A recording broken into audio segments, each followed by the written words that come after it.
मुख्यमंत्री दुष्यंत चौटाला ने शोक प्रस्ताव पढ़कर विधानसभा के मॉनसून सत्र की शुरुआत की। दिवंगत आत्माओं की शांति के लिए रखा 2 मिनट का मौन।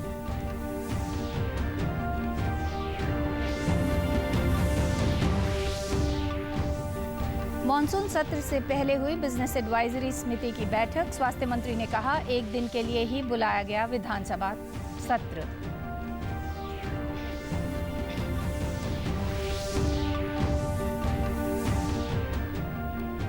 जेईई मेंस और नीट यूजी प्रवेश परीक्षा अपने निर्धारित कार्यक्रम के अनुसार सितंबर में ही होगी। 85% छात्रों ने डाउनलोड किया अपना एडमिट कार्ड।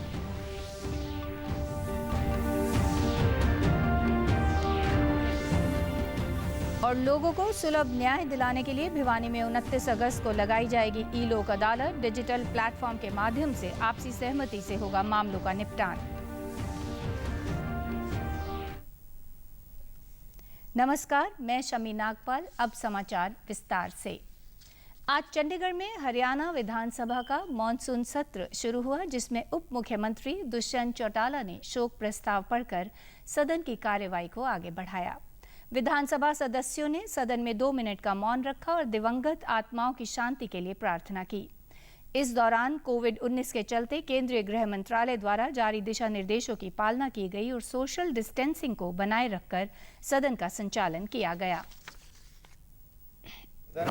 भूतपूर्व मंत्री श्री मांगेराम गुप्ता जी के 6 मार्च 2020 को हुए दुखद निधन पर गहरा शोक प्रकट करती है। ये सदन प्रदेश के उन वीर सैनिकों को अपना अंशुपूर्ण नमन करता है।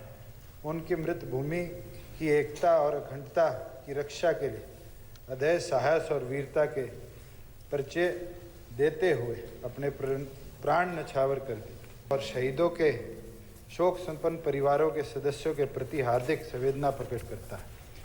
ये सदन कोविड-19 महामारी के मारे गए कोरोना योद्धाओं, अन्य व्यक्तियों के दुखद एवं असामान्य निधन पर गहरा शोक प्रकट करता है। ये सदन दिवंगतों के प्रति शोक संपन्न परिवारों के सदस्यों के प्रति अपनी हार्दिक संवेदना प्रकट करता है। इससे पहले चंडीगढ़ में बिजनेस एडवाइजरी समिति की बैठक हुई, जिसमें फैसला लिया गया कि विधानसभा का मॉनसून सत्र मौजूदा कोरोना महामारी को देखते हुए आज केवल 1 दिन के लिए बुलाया जाएगा। स्वास्थ्य मंत्री अनिल विज ने इसकी जानकारी देते हुए बताया कि सदन में आज केवल बिल पेश किए जाएंगे। नेता प्रतिपक्ष भूपेंद्र सिंह हुड्डा ने बताया कि सदन को केवल 1 दिन के लिए ही बुलाया गया है, जिसमें केवल जरूरी बिल पर ही चर्चा की जाएगी। का अफेक्ट हुआ है, हाउस 1 ही दिन का किया जाएगा। इसमें जो प्रश्न हैं वो उनके उत्तर ले कर दिए जाएंगे, कॉलिंग अटेंशन है उनके उत्तर भी ले कर दिए जाएंगे, बिल पेश किए जाएंगे और उसके बाद जो बिल पेश किए जाएंगे और एस्टिमेट्स जो हैं वो पास किए जाएंगे। 1 ही दिन के लिए चलाया जाए आज के दिन, और फिर सैनिटाइज किया जाएगा। जो ज़रूरी बिल होगा, ज़रूरी अध्यादेश होंगे, उनको आज इसको करेंगे, बाकी फिर सैनिटाइज में जब भी तारीख आएगी। पुलवामा आतंकी हमला के मामले में राष्ट्रीय जांच एजेंसी ने 13,500 पन्नों की चार्जशीट दाखिल की है। इस चार्जशीट में जैश सरगना मसूद अजहर समेत कई पाकिस्तानी आतंकवादियों का नाम है। एनआईए की इस चार्जशीट में आतंकी संगठन जैश के सरगना मसूद अजहर समेत कुल 19 आतंकवादियों के खिलाफ आरोप पत्र शामिल है। इन 19 आरोपियों में से 7 गिरफ्तार हो चुके हैं, जबकि 1 फिदायीन समेत 6 को सुरक्षा एजेंसियों ने ढेर कर दिया। इसके अलावा 6 भगोड़े आतंक के अक्काओं के नाम भी चार्जशीट में शामिल हैं। हमले की साजिश रचने और आतंकियों को प्रशिक्षण तथा संसाधन देने के लिए मसूद अजहर के भाई रऊफ अस्कर और उमार अलवी का नाम भी चार्जशीट में शामिल है। एजेंसी ने बताया है कि पाकिस्तान में बैठे लोगों ने पाक की सरपरस्ती में ही चलने वाले आतंकी संगठन जैश-ए-मोहम्मद और उसके सरगना मसूद अजहर ने इस हमले की योजना बनाई थी। जेईई मेंस और नीट यूजी प्रवेश परीक्षा अपने निर्धारित कार्यक्रम के अनुसार सितंबर में आयोजित की जाएगी। जेईई मेंस की प्रवेश परीक्षा 1 से 6 सितंबर तक और नीट यूजी परीक्षा 13 सितंबर को आयोजित की जाएगी। जेईई और नीट की सितंबर में होने वाली परीक्षाओं पर उठ रहे सवालों पर विराम लगाते हुए केंद्रीय शिक्षा मंत्री डॉक्टर रमेश पोखरियाल निशंक ने कहा कि छात्र और अभिभावक भी यही चाहते हैं कि छात्रों का साल खराब ना हो और उच्चतम न्यायालय ने भी यही कहा है। केंद्रीय शिक्षा मंत्री ने बताया कि अब तक परीक्षा में बैठने वाले छात्रों में से 85% अपना एडमिट कार्ड भी डाउनलोड कर चुके हैं। उसके बाद उसकी शिक्षा और सुप्रीम कोर्ट का भी हमको सम्मान करना है और उन अभिभावकों को जो अभिभावक लगातार हम पर दबाव बनाए हुए हैं कि और छात्र अन्यथा ये छात्र आप देखिए ना 7,25,000 छात्रों ने तो कल तक जो है अपना एडमिट कार्ड डाउनलोड कर दिया है। ये 85-86% तो हो गया और अभी 1 तारीख से शुरू होना है उसने। मुझे लगता है कि सुप्रीम कोर्ट की भावनाओं को भी हमको सम्मान करना चाहिए और बच्चों का 1 वर्ष खराब न हो इसलिए, और बच्चों ने ये निर्णय लिया है, बच्चों ने ये इसके आंकड़े हैं, प्रमाण है और 99% बच्चों को वहाँ पर जहाँ एनटी ने बताया जहाँ उनको केंद्र चाहिए था वो उनको प्राप्त हुआ है। कोरोना संक्रमण के दौरान लागू पूर्णबंदी में मनरेगा श्रमिकों की औसत आय दोगुनी हुई है। क्रेडिट रेटिंग एजेंसी क्रिसिल के रिपोर्ट के अनुसार मौजूदा वित्त वर्ष के पहले 4 महीनों में मनरेगा के अंतर्गत अकुशल श्रमिकों की आय लगभग दोगुनी होकर 1,000 रुपये प्रति माह हो गई। अप्रैल से लेकर जुलाई तक की अवधि में योजना के तहत कार्य निष्पादन में 46% की बढ़ोतरी हुई। इस दौरान औसत दैनिक पारिश्रमिक में 12% की वृद्धि हुई। रिपोर्ट के अनुसार मनरेगा पर सरकार के विशेष ध्यान देने का मूल कारण कोविड महामारी के दौरान प्रवासी श्रमिकों का वापस अपने गांव लौटना था। हरियाणा, उत्तर प्रदेश, बिहार, पश्चिम बंगाल, ओडिशा और गुजरात में मनरेगा पर विशेष ध्यान दिया गया। यहाँ कार्य आवंटन में वित्त वर्ष के पहले 4 महीनों में 50% से अधिक वृद्धि हुई।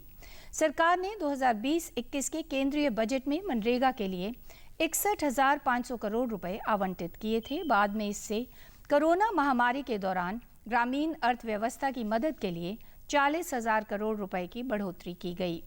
रिपोर्ट में कहा गया है कि इस कोष की 50% से अधिक राशि वित्त वर्ष के पहले 4 महीनों के दौरान खर्च की गई। मनरेगा के तहत प्रत्येक ग्रामीण परिवार को वर्ष में कम से कम 100 दिन का रोजगार उपलब्ध करवाने का प्रावधान है। लोगों को कोरोना से बचाव के लिए कैथल में आयुष विभाग और एक निजी क्लब द्वारा संयुक्त रूप से आयुष काढ़ा पिलाने का कार्यक्रम आयोजित किया गया। आज सुबह नेकी की दीवार पर एक काढ़ा स्टॉल लगाया गया, जहां सैकड़ों पुरुषों, महिलाओं और बच्चों को आयुष काढ़ा पिलाया गया। साथ ही लोगों को जन आरोग्य कवच आयुष काढ़ा के पाउच और कोरोना से बचाव करने वाली आयुर्वेदिक गोलियों के पैकेट वितरित किए गए। जन आरोग्य कवच का आयुष काढ़ा पीने वाले नागरिकों ने कहा कि कोरोना से बचाव के लिए यह प्रयास सराहनीय है। उन्होंने कहा कि इससे इम्यूनिटी बढ़ेगी और कोरोना महामारी से बचाने में मदद मिलेगी। इसके बेनिफिट जैसे आपने बताया मुझे बहुत ज़्यादा लगे हैं। तो जैसे ये कोरोना चल रहा है कोविड-19, हमें अपनी हेल्थ का बहुत ध्यान रखना चाहिए। टेस्ट पे अभी नहीं जाना चाहिए। आप लोगों के द्वारा ये लोगों की हेल्प की जा रही है इस महामारी से लड़ने में, तो ये बहुत ही अच्छा है। आयुष कवच ये सरकारी एक पाउच है, ये लोगों को जागृत कर रहे हैं कि आप अपने परिवार को सुबह शाम इसके और साथ में टैबलेट दिए है, तो ये बहुत बढ़िया कदम है। मैं प्रभु से प्रार्थना करता हूँ कि ये बाइसाइकिल क्लब ऐसे ही दे, शहर की सेवा करता रहे हमेशा। सुबह सुबह जो आने जाने वाले राहगीरों को वितरित कर रहे हैं, उसके साथ साथ हम लोग उनको जो आयुष की इम्यूनिटी बूस्टिंग किट है जिसमें संशमणी वटी, वो सुबह शाम एक गोली सुबह शाम गर्म पानी के साथ देने का निर्देश दे रहे हैं। और क्वाथ है उसको भी हमने वितरित किया है। यहाँ आज साइकिल क्लब और आयुष विभाग एक सामूहिक रूप से एक मुहिम चलाई है, जिसके अंतर्गत एक काढ़ा आज जो सभी शहरवासियों को वितरित किया जा रहा है ताकि इस कोरोना महामारी से निजात पाया जा सके। जितने भी लोग यहाँ पर पीने के लिए आ रहे हैं, काफ़ी मात्रा के अंदर जो पी रहे हैं, पहले भी लोग पी रहे थे, उसका बहुत फ़ायदा लोगों को मिल रहा है। आज भी काफ़ी मात्रा में आ रहे हैं। साथ में काढ़ा तो पिला ही रहे हैं, साथ में उनको जो दवाइयाँ हैं, जो टैबलेट है, वो भी उनको वितरित कर रहे हैं, जिससे इम्यूनिटी पावर बढ़ाई जा सकती है। वित्त मंत्रालय के एक शीर्ष अधिकारी ने कहा है कि कोरोना महामारी के संक्रमण से कम हो जाने और लोगों के मन से महामारी का मनोवैज्ञानिक भय दूर हो जाने पर सरकार दूसरे प्रोत्साहन पैकेज के बारे में विचार कर सकती है। एक कार्यक्रम में केंद्रीय व्यय सचिव टीवी सोमानाथन ने कहा कि देश में फिलहाल आर्थिक गतिविधियां रुकी हुई हैं और इनका सरकार के कुछ करने या ना करने से कोई संबंध नहीं है। उन्होंने कहा कि महामारी ने लोगों के मन में डर पैदा किया है। सोमनाथन ने कहा कि देश के कई भागों में स्वास्थ्य स्थिति नाजुक बनी हुई है और सिनेमाघरों, मॉल्स तथा रेस्तोरां जैसी तमाम गतिविधियों पर बुरा असर पड़ा है। उन्होंने कहा कि हाल में सरकार ने लाभार्थियों के खातों में जो राशि अंतरित की है उसका 40% हिस्सा उन्होंने खर्च नहीं किया है। लोगों को सस्ता और सुलभ न्याय उपलब्ध करवाने के लिए पंजाब एवं हरियाणा हाई कोर्ट के निर्देश पर 29 अगस्त को भिवानी में ई लोक अदालत लगाई जाएगी। इसमें वकील और दोनों पक्ष ऑनलाइन माध्यम से अदालत के सामने अपनी समस्या का समाधान करवा सकेंगे। जिला विधिक सेवाएं प्राधिकरण की सचिव शिखा ने बताया कि इसके लिए जिले में कुल 10 बेंच बनाए गए हैं, जिनमें 300 केसों की सुनवाई डिजिटल प्लेटफॉर्म के माध्यम से दोनों पक्षों की आपसी सहमति से मामलों का निपटान किया जाएगा। उन्होंने बताया कि ई लोक अदालत में पारिवारिक मामला, बीमा कंपनी, दुर्घटना क्लेम, चेक बाउंस, रिकवरी और मोटर दुर्घटना क्लेम से संबंधित मामलों की सुनवाई डिजिटल प्लेटफॉर्म पर की जाएगी। हरियाणा हाईकोर्ट के दिशा निर्देश अनुसार खालसा द्वारा आयोजित की जा रही है। इस ई लोक अदालत में जो मोटर एक्सीडेंट क्लेम्स हैं, फैमिली मैटर्स हैं, नेगोशिएबल इंस्ट्रूमेंट यानी कि चेक बाउंस के जो मैटर्स हैं, उन सब का निपटारा किया जाएगा, जो कि डिजिटल प्लेटफॉर्म के द्वारा ये निपटारा किया जाएगा। हमारे पास 10 बेंच डिस्ट्रिक्ट भिवानी के लिए बने हैं, इंक्लूडिंग हमारे सब डिविजन्स हैं सिवानी, तोशाम और लोहारू। तो हर एक बेंच के पास 30-30 केस हमने दिए हैं। तो अप्रॉक्सीमेटली 300 केसेस जो हैं वो इस ई लोक अदालत के लिए आइडेंटिफाई करके उन्हें लिस्ट किया गया है, जिसमें हम राजीनामे की, कॉम्प्रोमाइज़ की एक कोशिश करेंगे कि ज़्यादा से ज़्यादा हम लोगों को लाभ पहुंचा सकें और इसमें मैक्सिमम डिस्पोजल हम कर सकें। प्रदेश से जुड़ी खबरों को विस्तार से जानने के लिए आप हमारे साथ फेसबुक, ट्विटर और यूट्यूब के माध्यम से जुड़ सकते हैं। हमसे जुड़ने के लिए आप हमारे सोशल मीडिया हैंडल को फॉलो कर सकते हैं। सरकार ने पूरे देश के राजमार्गों पर टोल प्लाजा पर किसी भी छूट के लिए फास्टैग अनिवार्य कर दिया है। डिजिटल भुगतान को बढ़ावा देने और राष्ट्रीय राजमार्गों को निर्बाध यात्रा सुनिश्चित करने के लिए ये फैसला किया गया है। सड़क परिवहन और राजमार्ग मंत्रालय ने वैध फास्टैग वाले वाहनों को 24 घंटे के अंदर वापसी यात्रा करने पर छूट और अन्य रियायतें देने के लिए राष्ट्रीय राजमार्ग शुल्क नियम 2008 में संशोधन किया है। मंत्रालय ने बताया कि इस संशोधन के बाद छूट स्वतः मिलेगी और 24 घंटे के अंदर वापसी यात्रा करने वाले वाहनों के लिए पूर्व जानकारी देना जरूरी नहीं होगा। सरकार ने एक महत्वपूर्ण घोषणा में सार्वजनिक क्षेत्र की कंपनियों को इस बात की अनुमति दे दी है कि वे पहले आयातित वस्तुओं का निपटान कर लें और बाद में 14 दिन में अंदर सीमा शुल्क का भुगतान करें। केंद्रीय अप्रत्यक्ष कर और सीमा शुल्क बोर्ड CBIC ने कहा कि इस उपाय से सार्वजनिक क्षेत्र की कंपनियों द्वारा आयातित वस्तुओं का निपटान तेजी से हो सकेगा। बोर्ड ने कहा कि सीमा शुल्क के बाद में भुगतान की योजना पहली बार नवंबर 2016 में मान्यता प्राप्त आयातकों के लिए स्वीकृत की गई थी। इन आयातकों को दस्तावेजों के उचित रखरखाव, सुरक्षित आंतरिक नियंत्रण व्यवस्था और वैधानिक नियमों के बेहतर अनुपालन के आधार पर सीमा शुल्क विभाग से अनुमोदित किया जाता है। सेना भर्ती के लिए लिखित परीक्षा का आयोजन 1 नवंबर 2020 को होगा। झज्जर सेना भर्ती कार्यालय के भर्ती निदेशक कर्नल रतनदीप खान ने बताया कि गत फरवरी माह में रोहतक, झज्जर, सोनीपत और पानीपत जिलों के युवाओं के लिए लिखित परीक्षा को स्वास्थ्य कारणों से पुनर्निर्धारित करते हुए 1 नवंबर किया गया है। उन्होंने बताया कि सेना भर्ती कार्यालय द्वारा चिकित्सा परीक्षण में फिट रहने वाले उम्मीदवारों को एडमिट कार्ड जारी किए गए थे। अब उन्हें नए एडमिट कार्ड लेने होंगे। भर्ती कार्यालय द्वारा ये सूचना संबंधित उम्मीदवारों को ईमेल के जरिए भेजी जा रही है। चिकित्सा परीक्षण में सफल रहने वाले उम्मीदवार निर्धारित कार्यक्रम अनुसार भर्ती कार्यालय में अपने पुराने एडमिट कार्ड जमा करवाकर नए एडमिट कार्ड प्राप्त करें। अंत में इस बुलेटिन के मुख्य समाचार एक बार फिर। उप मुख्यमंत्री दुष्यंत चौटाला ने शोक प्रस्ताव पढ़कर विधानसभा के मॉनसून सत्र की शुरुआत की। दिवंगत आत्माओं को शांति के लिए रखा 2 मिनट का मौन।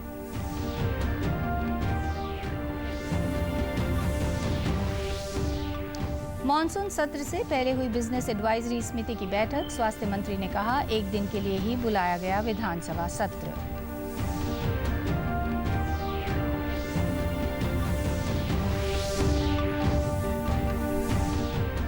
जेईई मेंस और नीट यूजी प्रवेश परीक्षा अपने निर्धारित कार्यक्रम के अनुसार सितंबर में ही होगी। 85% छात्रों ने डाउनलोड किया अपना एडमिट कार्ड।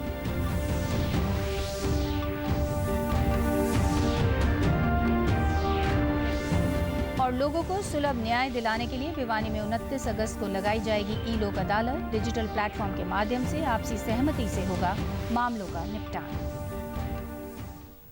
समाचारों में आज इतना ही। नमस्कार।